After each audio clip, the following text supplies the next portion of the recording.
Today's webinar is about brand protection on social media and what we're basically calling Domain Names 2.0. I'm at European Domain Center. I've been spending my last 8 years on consulting companies on how to protect your brand name with domain names, and this webinar is an introduction to these new kind of domain names that we call Domain Names 2.0. This presentation is basically the foundation or the fundamentals of social media strategy. So basically in the agenda, first I'm going to talk about what are Domain Names 2.0. Secondly, I'm going to tell you about why you should protect your brand on social media and why you should do it right now. And thirdly, actually, how do you protect your brand on social media? And in the end, we're going to round it up with an FAQ where you can ask me any question in the chat box to the left. You can also do it during the webinar, and I will see if I can answer them at that time. Otherwise, we'll take them at the end. So I'm sure you know our company, European Domain Center. There is on the website a search tool where you can go in and search for more than 300 top-level domains just with one click. So you insert your brand name in the search box, and you click search, and in 30 seconds time it will show if your domain name is available in any country. Now, we have been doing this search tool since 2003 when the company started, and this year we have added a new search tool, and this one is it looks the same, but it is a bit different. Here again you put in your brand name and you press search, but then you can see if your brand name is available on the top 25 social networks worldwide. So we are talking Facebook, Twitter, YouTube, Blogger, Dailymotion, and 19 other networks. So basically, what are Domain Names 2.0? As you can see here, I put up two examples. Here we have a typical domain name. As we all know, this is the website of Coca-Cola. Now, a Domain Name 2.0 is a domain name on social networks, and usually it's the brand name after the URL of the social network. So in this case, Coca-Cola's fan group on Facebook is basically facebook.com/Coca-Cola. So the definition of a Domain Name 2.0 is basically that it's actually the unique ID of any user profile on any given social network. And this user profile in most cases can actually be edited. Domain Names 2.0 are also known as vanity URLs or social media usernames. So I just put in here some examples of Domain Names 2.0. As you saw before, we had Coca-Cola's fan page on Facebook. We have Microsoft on MySpace. That is actually Bill Gates' own personal profile. Mercedes-Benz on LinkedIn, the business network. And Renault, the French car manufacturer, on Twitter. So why am I talking about Domain Names 2.0? Actually, it's quite an important time, because every company in 2011 will start to embrace social media. And what we see in the domain business is that history is actually repeating itself. When we first started out, we could see that businesses were only focusing on getting the .com domain name of their company, and not thinking about domain name registrations in different countries in order to protect their brand. Now, secondly, what we see now in Domain Names 2.0, it's the same, that companies are saying we only need to be on Facebook, we only need our brand name there. But as I will show you later, there is much more to social media than Facebook. Secondly, the registrant of domain names it was usually very randomly who was actually the registrant in a company, and it could be more than one person. And what it led to was a lot of internal confusion. Who has registered this domain? What if this person leaves the company?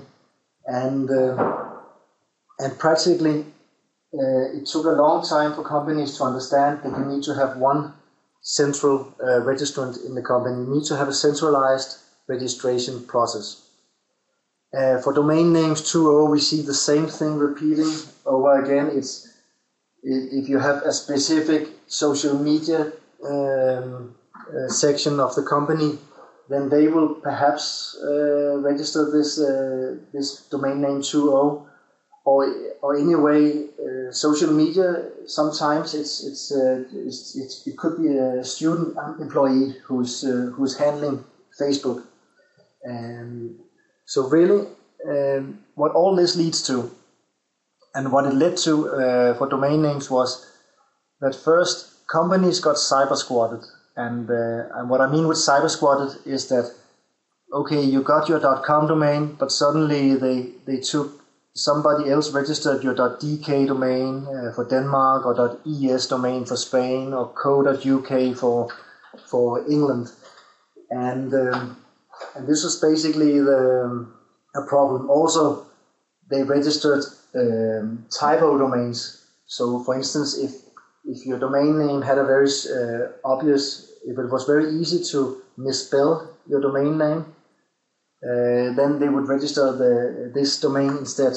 I mean, just as an example, you can see our domain name, EuropeanDomainCenter.com. It's very easy to instead of RE at the end, to write ER. So that for instance is a typo domain. Secondly, as there were many registrants of domain names, and sometimes these registrants left the company, actually domain names were lost because the renewal reminders from one of the different registrars didn't reach any person in the company. And this is, of course, a very serious situation. So this is basically what we can see, that history is repeating itself with domain names 2.0, and this is also why we see now that it's our mission to go in and inform as early as possible about this brand protection opportunity.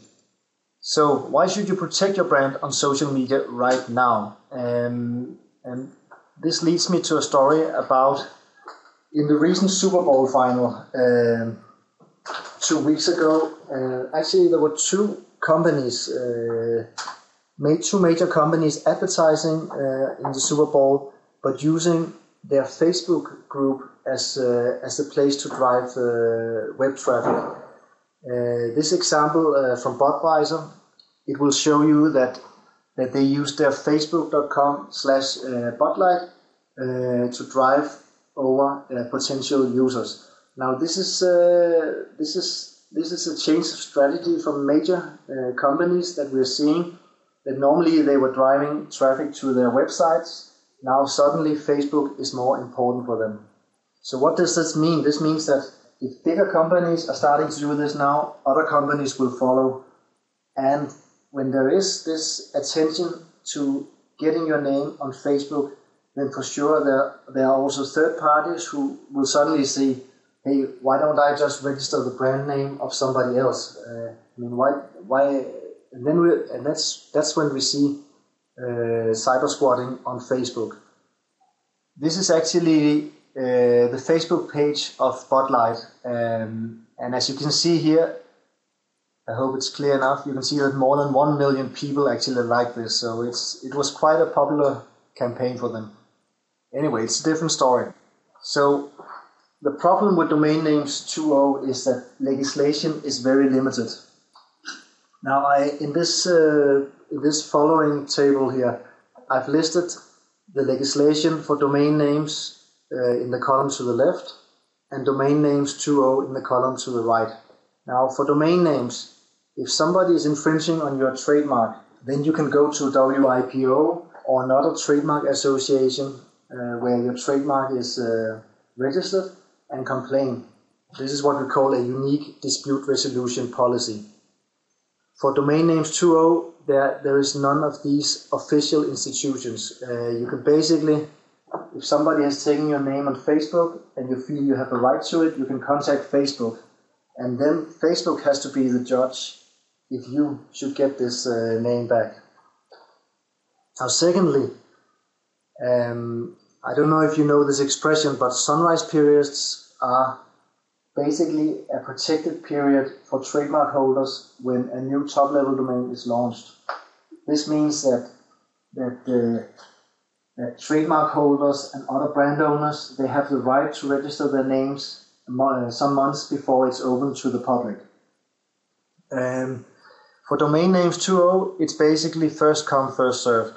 If Coca-Cola is not the first to register their name and somebody else is, they get the name registered. There's no control. Thirdly, for domain names, we have the Whois, which is a public database where you have to publish the owner details of your company. For domain names 2.0, there are no data requirements. I could go in and register any brand name tomorrow with a fake ID. And last but not least, for domain names, there are official anti-cyber squatting groups who are actually lobbying to make sure that rules are even stricter regarding cyber squatting in the future. For domain names 2.0, there are no lobby groups at the moment. So as you can see, it's still Wild West for domain names 2.0, which was actually also the case for domain names back in 2003. If your name has been taken on Facebook or Twitter or YouTube, and you say, hey, I've got a right to this name, and you contact the social network, then